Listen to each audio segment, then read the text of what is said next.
नमस्कार।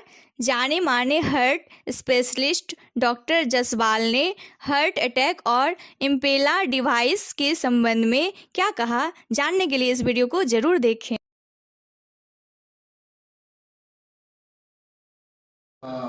एक्सरसाइज कर रहा था and then suddenly heart attack हुआ और वो पेशेंट का एंजियोप्लास्टी भी हो गया, लेकिन वो पेशेंट बच नहीं पाया।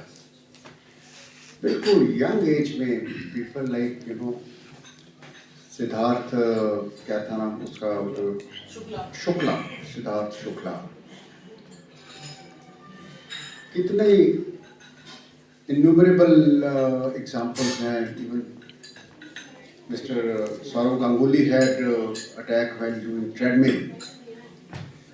Raju Srivastava was another example. Undue, unmeasured exercise leading to heart attack और major heart attack में condition इतनी ज़्यादा खराब हो जाती है immediately कि अगर उसमें कुछ seconds में, कुछ minutes में अगर हम act ना करें तो चाहे हम artery perfectly खोल भी दें, फिर भी उस पेशेंट को बचाना जो है वो मुश्किल हो जाता है। क्यों मुश्किल होता है? हार्ट अटैक को हम कहते हैं like heart on fire. Heart on fire का मतलब है कि जैसे हार्ट की नाड़ी बंद हुई तो हार्ट की जो आर्टरीज होती है, उसको मसल जो है उसका मेजर डैमेज 30 मिनट के अंदर अंदर शुरू हो जाता है और 2 घंटे में लगभग 80% मसल जिसको वो सप्लाई कर रही है, वो मसल जो है वो डैमेज हो जाता है।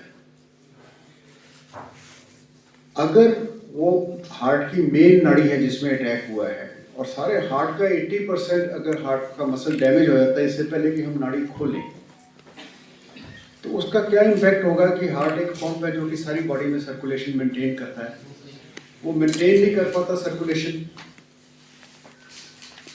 मेंटेन नहीं कर पाता तो किडनी फेल होनी शुरू हो जाती है, ब्रेन पे असर आ जाता है जिसे हम हाइपोक्सिक एन्सेफेलोपैथी कहते हैं, यानी ऑक्सीजन और खून की कमी से ब्रेन जो है वो काम करना धीरे धीरे कम करता जाता है, उसमें कन्वर्जन्स आनी शुरू हो जाती हैं, लिवर फेल होना शुरू हो जाता है। जो 5 ऑर्गन्स हमारे बॉडी में हैं, brain, lungs, heart, liver, kidneys, ये 5 के 5 सेंसिटिव ऑर्गन्स हैं। इनको अगर एक क्रिटिकल ब्लड फ्लो ना मिले तो बहुत जल्दी ये इरिपेरेबली डैमेज हो जाते हैं। अब इसमें 3 स्टेप्स हैं। पहला स्टेप तो ये है कि ऐसी इमरजेंसी आने ही ना दी जाए। उसके लिए जो है रेगुलर प्रिवेंटिव हार्ट चेकअप्स जो है वो एक आंसर है।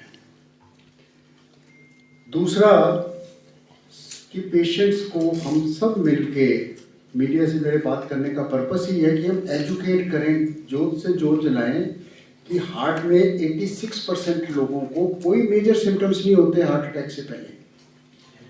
और मैंने अपने पिछले 30 साल के एक्सपीरियंस में ये देखा है कि पीपल आर सो एश्योर्ड, मुझे नहीं हो सकता कुछ भी, आज शाम को तो मैंने टेनिस खेली है।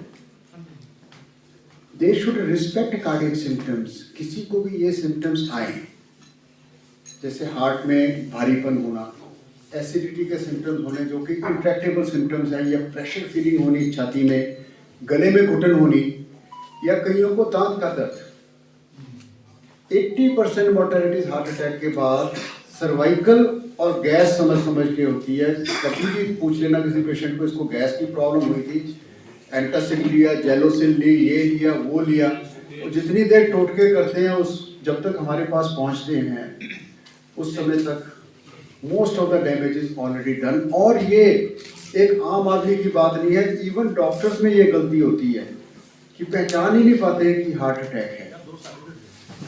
तीसरा इम्पॉर्टेंट जो चीज़ है वो है कि पब्लिक को अवेयर किया जाए कि कार्डियोपल्मोनरी रिससिटेशन कैसे करनी है, क्योंकि पहली हेल्प वो होती है। आज ही आपने पढ़ा होगा पेपर में, मिस्टर धर्मपाल, यशपाल IAS, हाँ, उनके ऑफिस में कोई कोलैप्स कर गया तो जितना भी उन्होंने वीडियो देखा था कि ऐसे ऐसे सीपीआर करके पेशेंट को उसको बचा लिया।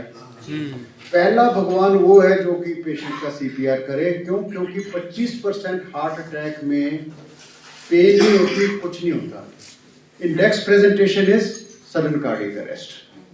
और कार्डिक अरेस्ट में अगर हम सीपीआर नहीं करते हैं कि अगर 6 मिनट तक वो हार्ट नहीं चलता है तो ब्रेन परमानेंटली डैमेज हो जाता है। उसके बाद हमने हार्ट निकाल लिया, सारे ऑर्गन्स निकाल लिए, लेकिन जिसे हम कहते हैं कि पेशेंट वेजिटेटिव हो गया, वो वाली सिचुएशन आ जाती है कि पेशेंट वेजिटेटिव है, ब्रेन नहीं काम कर रहा, बाकी सब कुछ ठीक है, वेंटिलेटर है, वो निकल ही नहीं रहा।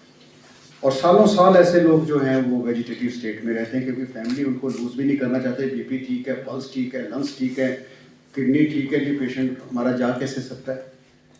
सो तीसरा स्टेप जो है वो है सीपीआर। चौथा है इमीडिएटली केपेबल हॉस्पिटल में पहुंचे, जिसमें क्योंकि इसमें प्रिसीजन बहुत इंपॉर्टेंट है। आम आदमी को पता नहीं है कि पिछले 30 साल में क्या टेक्नोलॉजी डेवलप हुई है। बहुत ज़्यादा डिटेल में तो नहीं मैं जा पाऊँगा, सिर्फ टेक्नोलॉजी के एक एस्पेक्ट के बारे में आज मैं बात करूँगा, क्योंकि सभी कुछ बताना शुरू कर दूँगा तो सब लोग कंफ्यूज हो जाएंगे।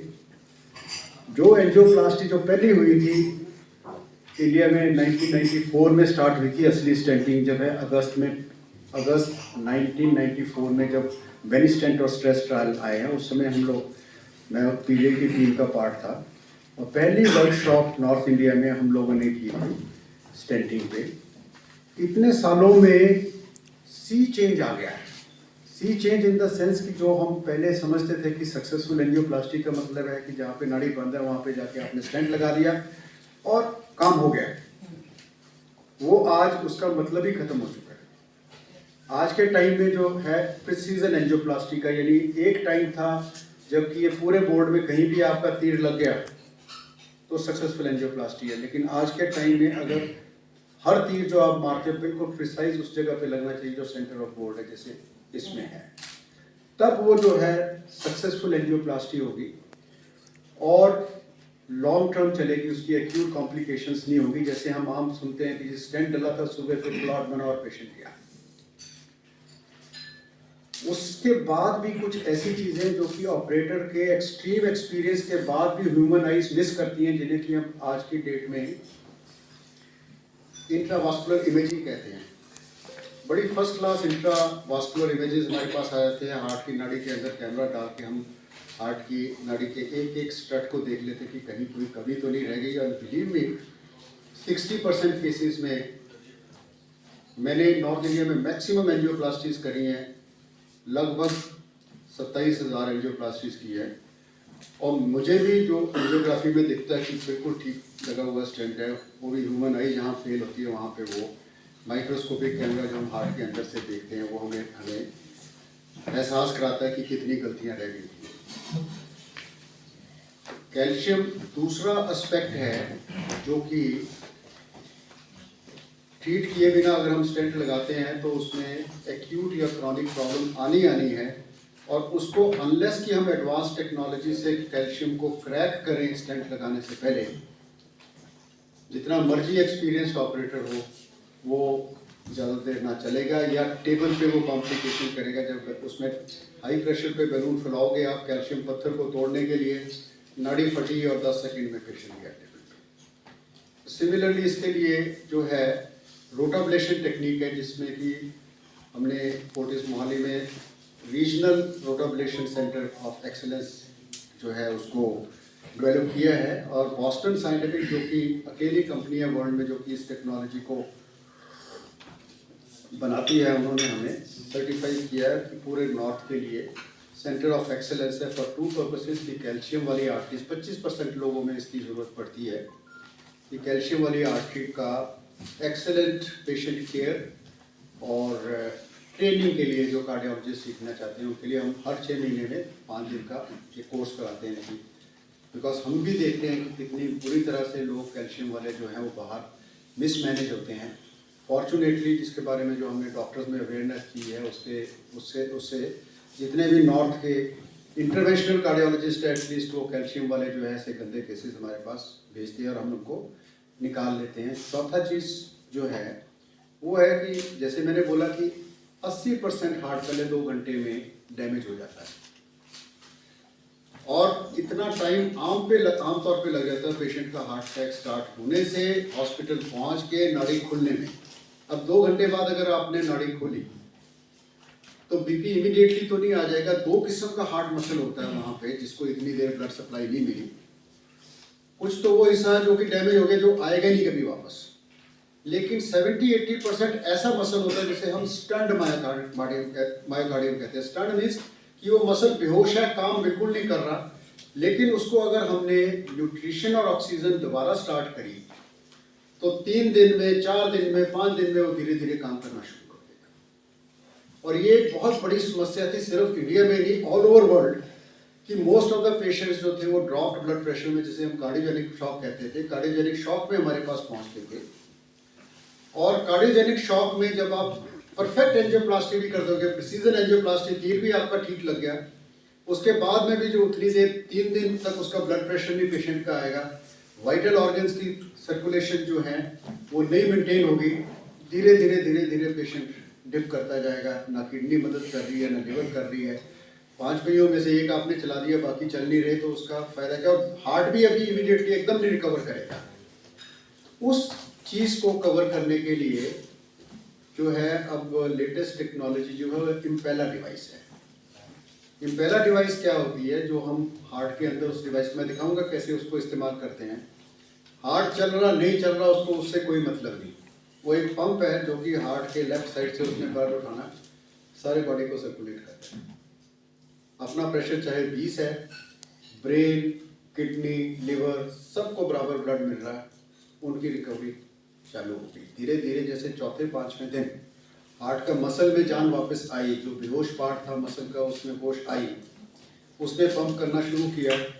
जब पेशेंट का खुद का ब्लड प्रेशर बनना शुरू हो गया, उस स्टेज पे हम उसकी इम्पेला की जो सपोर्ट है, जैसे पहले 3.5 लीटर वो ब्लड फेंक रहा था पेरिफेरी में, उसको 3 करेंगे, फिर 2.5 करेंगे, धीरे धीरे उसको वीन ऑफ करते हैं कि हार्ट पिकअप करता जाए।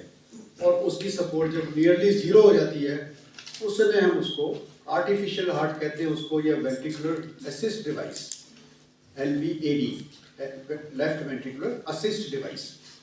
तो उसके बाद हम इस चीज़ को जो है ये निकाल लेते हैं। और ये टेक्नोलॉजी अब पिछले 2 साल से फोर्टिस मोहाली में ऑन अ रेगुलर बेसिस जो है वो हम यूज़ कर रहे हैं। आज मैं बात करूँगा बड़े ब्रीफ में इस प्रेजेंटेशन के, मैं लिमिटेड इश्यूज दिखाऊंगा। जैसे ये है फ्रैक्शनल फ्लो रिजर्व। ये एक बड़ी सिंपल टेक्निक है, आपने बहुत बार सुना होगा कि एक जगह एंजियोग्राफी हुई, एक डॉक्टर ने बोला कि इसमें स्टेंट की ज़रूरत है, दूसरे डॉक्टर ने बोला कि मेडिसिन से चल जाएगा। पेशेंट कंफ्यूज हो जाता है और उसमें उसको पता नहीं चलता कि क्या करें। तो उसके लिए ये टेक्नोलॉजी है। ये एक पेशेंट है जो कि जम्मू से मेरे पास रेफ़र हुआ था। इनके जो ये राइट की नाड़ी है इसमें अटैक था और लेफ़्ट की नाड़ियों में भी ब्लॉकेजेस थे, तो इनको बाईपास के लिए हमारे पास रेफ़र किया गया कि तीनों नाड़ियाँ बंद हैं, इनका बाईपास कराओ। तो हमारे सर्जन ने देखा कि चलते हार्ट अटैक में उनका भी 15% मॉर्टेलिटी होगी इस पेशेंट की अगर मैं इसको टेबल पे लेता हूँ। तो उन्होंने ओपिनियन के लिए मेरे पास भेजा। तो इनका चलते हार्ट अटैक में अगर घर में आग लगी तो पहला काम क्या कि आप आग बुझाओ, बाकी रिपेयर बाद में होती रहेगी। तो हमने इमीडिएटली इनकी जो है ये हार्ट के अटैक वाली हार्ट की इस पॉइंट पे अगर आप देखेंगे हार्डली कोई सर्कुलेशन है, जैसे एक रस्सी में से तार बची होती है, इसको हमने स्टेंट करके चालू करके उसके बाद इमीडिएटली फ्रैक्शनल फ्लो रिजर्व जो टेक्नोलॉजी होती है उससे हमने बाकी की नाड़ियों को असेस किया। और ये जो तीनों में ये लिखा हुआ था, इन्होंने इनको अंदर से इमेज किया हमने, और इमेज करके ये दिख रहा था, इसमें जो एंजियोग्राफी में दिख रहा था कि ये क्लॉट भरा पड़ा है, फटी पड़ी है नाड़ी। जब हमने अंदर से OCT से इमेज किया